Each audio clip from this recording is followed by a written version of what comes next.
कृष्णाय वासुदेवाय हरये परमात्मने प्रणतक्लेशनाशाय गोविंदाय नमो नमः। सत्य युग के प्राचीन काल की बात है, जब धरती पर शांति और धर्म का पूर्ण वास था। हर प्राणी प्रकृति के साथ पूर्ण सामंजस्य में जीवन व्यतीत करता था। मनुष्य, पशु पक्षी और प्रकृति के बीच एक दिव्य संतुलन था। लोग धर्म का पालन करते थे और सत्य के मार्ग पर चलते थे।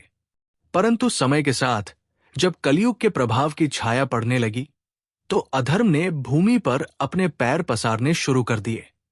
मनुष्यों के हृदय में लालच, पाप और दुष्टता ने घर बना लिया। नैतिकता का ह्रास होने लगा और अधर्म का प्रभाव बढ़ने लगा। इन्हीं परिस्थितियों में एक अत्यंत उग्र और बलशाली असुर उत्पन्न हुआ, जिसका नाम हयग्रीव था। हयग्रीव एक ऐसा दैत्य था जिसने अपनी कठोर तपस्या और शक्ति के बल पर अमोघ बल प्राप्त किया था।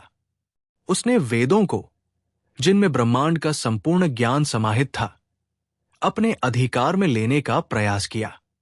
हयग्रीव जानता था कि वेदों का ज्ञान संपूर्ण सृष्टि को दिशा देता है और उसके माध्यम से मनुष्य धर्म और सत्य के मार्ग पर चलते हैं।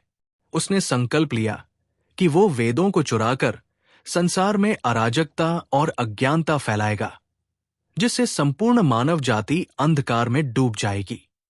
हयग्रीव ने अपने दुष्ट संकल्प के अनुसार वेदों को गहरे ब्रह्मांडी सागर के भीतर छिपा दिया। जैसे ही वेदों का ज्ञान संसार से विलुप्त हुआ, वैसे ही धरती पर अज्ञानता और अराजकता का साम्राज्य स्थापित हो गया। धर्म की जगह अधर्म ने ले ली, सत्य का स्थान झूठ ने ले लिया। संपूर्ण संसार अंधकार और निराशा के गहरे गर्त में डूब गया। देवता भी इस स्थिति से भयभीत हो गए और उन्होंने भगवान विष्णु से सहायता की प्रार्थना की। सृष्टि के इस असंतुलन को देखकर भगवान विष्णु ने संसार की रक्षा का संकल्प लिया। उन्होंने मनुष्यों और प्राणियों को इस आपदा से बचाने के लिए स्वयं अवतार लेने का निर्णय किया। भगवान विष्णु ने मत्स्य, मछली का रूप धारण किया और एक छोटी मछली के रूप में पृथ्वी पर प्रकट हुए। उस समय राजा मनु न्यायप्रिय और धर्मपरायण राजा थे। वे अपने नित्य उपासना के लिए एक पवित्र नदी के तट पर थे। उसी समय भगवान विष्णु ने एक छोटी मछली का रूप लेकर नदी में प्रकट हुए। राजा मनु ने जैसे ही अपने हाथों में जल उठाया, उन्होंने देखा कि एक छोटी मछली संघर्ष कर रही है। राजा मनु को उस मछली पर दया आई और उन्होंने उसे अपने जलपात्र में रख लिया।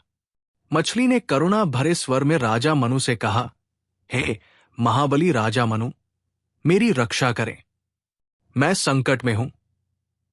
राजा मनु ने श्रद्धा और करुणा के भाव से प्रेरित होकर मछली को सुरक्षित रखने का निर्णय लिया। उन्होंने ये नहीं जाना कि वो मछली स्वयं भगवान विष्णु थे। अगले दिन जब राजा मनु ने जलपात्र को देखा तो वे अत्यंत विस्मित हो गए। मछली ने एक ही दिन में इतनी वृद्धि कर ली थी कि अब वो उस छोटे पात्र में समा नहीं रही थी। राजा ने उसे एक बड़े पात्र में डाल दिया, लेकिन कुछ ही समय में मछली ने उस बड़े पात्र को भी भर दिया।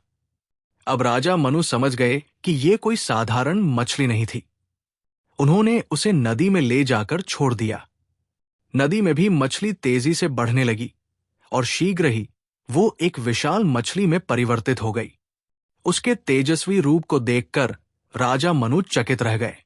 तभी मछली ने अपने वास्तविक स्वरूप का उद्घाटन किया और भगवान विष्णु के रूप में प्रकट होकर कहा, हे मनु, मैं भगवान विष्णु हूं। शीघ्र ही पृथ्वी पर एक महाप्रलय आने वाला है। समस्त पृथ्वी जलमग्न हो जाएगी।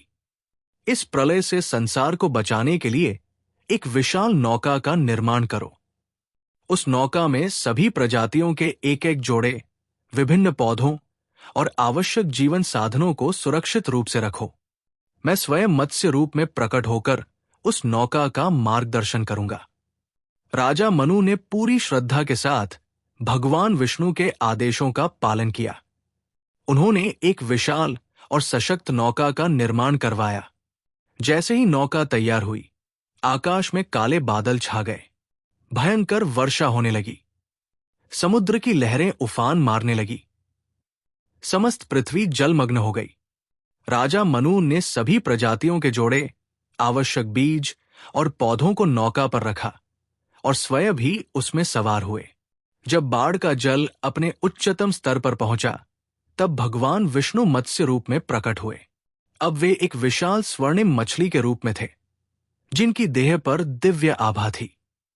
भगवान मत्स्य ने राजा मनु की नौका को एक दिव्य रस्सी से बांधा और विशाल सागर के तूफानों के बीच नौका का मार्गदर्शन किया। कई दिनों तक भयंकर तूफान और बारिश चलती रही। राजा मनु भगवान विष्णु का ध्यान करते रहे। अंततः जब बाढ़ का जल घटना शुरू हुआ, तब भगवान मत्स्य ने नौका को हिमालय की ऊंची चोटियों पर सुरक्षित रूप से उतारा। जब प्रलय समाप्त हुआ, तब भगवान विष्णु ने राजा मनु को वेदों को लौटाया। उनके साथ ही वो दिव्य ज्ञान भी लौट आया, जो संसार को पुनः संतुलित करने और धर्म को स्थापित करने के लिए आवश्यक था।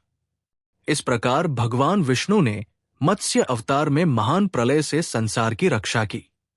उन्होंने वेदों को पुनः स्थापित किया और संसार को अज्ञानता और विनाश से बचाया। धर्म का पुनः उत्थान हुआ और सृष्टि का संतुलन फिर से स्थापित हुआ। राजा मनु ने भगवान विष्णु की उपासना की और संसार को सत्य, धर्म और ज्ञान के मार्ग पर चलने का उपदेश दिया। इस प्रकार मत्स्य अवतार की ये पावन कथा सृष्टि में धर्म और सत्य के महत्व को स्थापित करती है। अगर आपको ये कहानी प्रेरणादायक लगी हो, तो इसे दूसरों के साथ साझा करें और धर्म व सत्य के मार्ग पर चलने की प्रेरणा लें। भगवान विष्णु के आशीर्वाद से जीवन में शांति और संतुलन लाएं।